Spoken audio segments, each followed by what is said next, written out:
What do you think? Would you adopt a dog from a shelter? Do you think it's always better to buy a dog from a breeder? Or do you have any experience with adopting a dog that you can share with us in the comments? This story is going to make you feel all warm inside. So grab some tissues and let's get into it. The woman came back to the house where she had lived for many years. She was carrying a big black bag with her. It was clear to see that she was nervous and couldn't stop fidgeting. This wasn't just any ordinary visit for her. No. This time, she brought company. Her friend behind her couldn't help but ask questions about what was going on, and that's when the woman explained that she was bringing a dog back to the house. "I hope this is the right thing to do," she said. She knocked on the door of the house and waited for a response. As she waited, she could hear noises coming from inside. Was someone home? The woman became increasingly nervous. Finally, the door opened and a man stood there. He looked at the woman with confusion and asked, "Can I help you?" The woman took a deep breath. "Hi, I'm here about the dog. Is Bruce here?" The man seemed confused by her question. "Bruce? No, I don't know any Bruce." The woman tried again. Did Emily live here before?"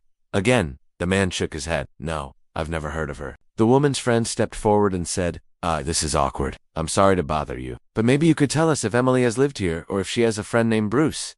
The man thought for a moment. "Wait, are you talking about my mom?" "Yeah, she used to live here, but she moved out a while ago." "Why are you looking for her?" Then he realized who they were talking about. "Oh, you mean the animal?" "Yeah, she left that behind." "But why are you to here? Did she send you?" The woman then told him everything her and Bruce's mother had gone through. It turns out the woman was Emily's daughter and Bruce was her dog. She hadn't seen her mother in a long time because she didn't approve of her lifestyle. But now her mother had finally been sentenced to prison for abusing Bruce, and so she decided to come back to her childhood home and try to find a new family for him. But apparently her mother had already rehomed him. "So you want to take care of Bruce?" the man said. "Well, I don't know if we can. We live in a small apartment and my dad would never allow it."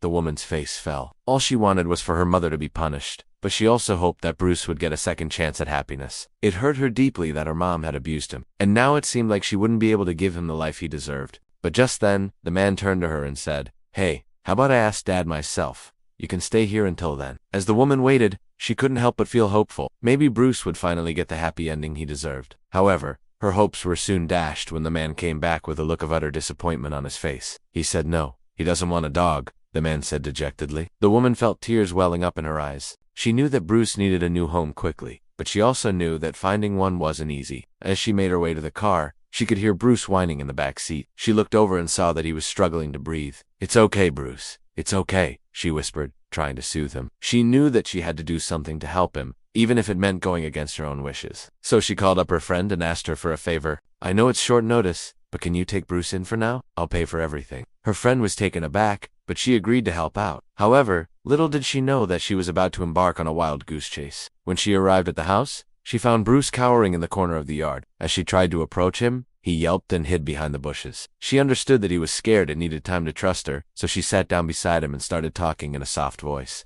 After a few minutes, he slowly came out from his hiding spot and licked her hand. She was overjoyed and knew that she had made the right decision. As days went by, she took Bruce to the park and played fetch with him. She watched as he ran around with joy, his tail wagging furiously. It was clear that he was loving life. However, she knew that she couldn't keep him forever and needed to find him a new home. So she put up an ad on Craigslist and waited. Soon enough, she started getting responses, but none of them were quite right. She didn't want to give Bruce to just anyone. She wanted him to go to a home where he would be loved and taken care of. Then one day, a couple contacted her and said that they were interested in adopting Bruce. They came over to her house and spent time with him, playing and cuddling. She could tell that they really liked him and that he was comfortable around them, so she decided to let him go. She was sad to see him leave, but she knew that he was in good hands. 1 year later, the woman met up with her friend and asked about Bruce. Her friend smiled. "Oh, he's doing great. The kids love him and he's part of the family now."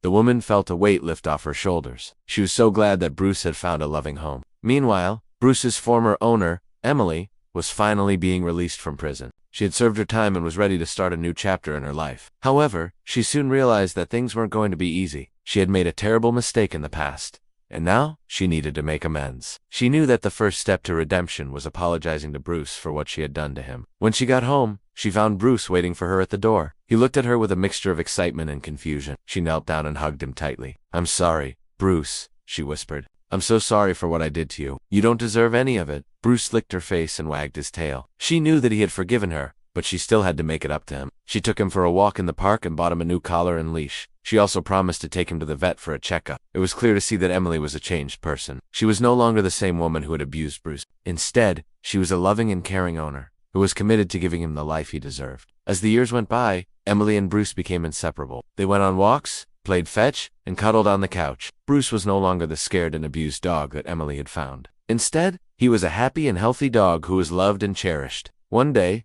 Emily and Bruce were relaxing in the park when she noticed that he wasn't acting like himself. He seemed lethargic and didn't want to play. She took him to the vet and found out that he had a heart condition. The vet told her that there was nothing she could do and that Bruce's time was running out. When Emily got home, she spent the day cuddling with Bruce and telling him how much she loved him. That night, she stayed up with him until he passed away. She was heartbroken, but she knew that he was no longer suffering. In the following weeks, Emily threw Bruce a memorial and invited all of their friends and neighbors. She told them all about the journey that they had shared and thanked them for their support. She also promised to continue to honor Bruce's memory by helping other animals in need. As Emily moved on with her life, she never forgot Bruce. He had taught her the true meaning of love, loyalty, and redemption. She knew that he would always hold a special place in her heart.